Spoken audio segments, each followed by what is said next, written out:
Hi, I'm Lisa Charles-Jones. I'm the HR Director of Parkdean Resorts. I'm also a non-exec director for Countrywide plc and a non-exec director and chair of the Remuneration Committee for Traxys plc. Thinking about life post-COVID, for me, there's a lot going to change in talent and how we think about key talent for our businesses. We've all heard lots of discussion about how organisations are getting more comfortable with remote working, and line managers are getting more comfortable that productivity can be maintained with remote working. And I think what's going to happen as a consequence of that, when we go to seek new talent for our businesses, we're going to be able to think about roles without being constrained by location. So there's going to be a bigger pool of people that we can consider, and that's great news. But the work that we're going to need to do is how we retain our key talent, because they are also going to be able to consider roles where previously they might have been constrained by location. So there's more vacancies and more job roles that they're going to be able to consider.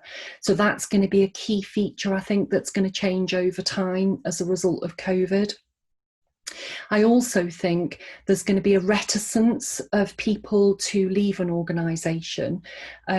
And the loyalty that exists between our people and the organisation, that's been impacted by COVID. I think how we've handled operationally the furlough scheme, communicating with our teams, the way in which we've brought them back, the way that we've considered their health and safety in being brought back.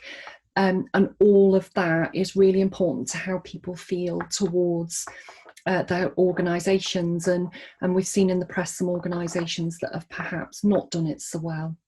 So that reticence to leave, I think, is also impacted on by stories of people that started after the 19th of March and found themselves out of the loop from a furlough point of view, and nobody wants to be that person. So I think there'll be a nervousness about people leaving, and if organisations have done a good job of communicating and engaging with their people throughout this lockdown period, that's just going to make it more the case. So we might find that retention of key talent improves as a consequence, but the downside of that is when we're going out to seek key talent for important roles, we're going to experience the opposite, which is that key talent might need more reassuring than we're used to about the positives about joining our organisation.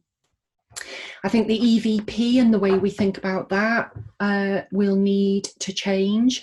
I think that priorities of people will be impacted as a result of the media discussion of redundancies of organisations that have ceased trading. That's going to impact on how people feel about job security and how important that is, where perhaps it might not have been high on the list. We know over the years that people see their career path being in many different organisations over time, as against previous decades where a job was for life. We might see career development within an organisation being the preferred option and becoming more of the norm. And some of those are the benefits that might feed into it. So if we're working remotely more, how does that work from how I'm engaged when I'm working from home? How does the organisation make sure I'm still communicated with? All of that is going to become really important to people, where perhaps in February of this year it was less important. And that engagement piece is going to be a big one, I think, for people that are working from home, particularly if they're working from home for the whole of their working week. We know that field-based people have always been really great at engaging with their teams and managing teams remotely. But with more of our people working from home, we're going to need to think about how we engage with them, how we communicate with them, how we keep them passionate about their job roles and the team that they work within, and how we help set them up for success in that remote environment, which might be very, very different to what they're used to.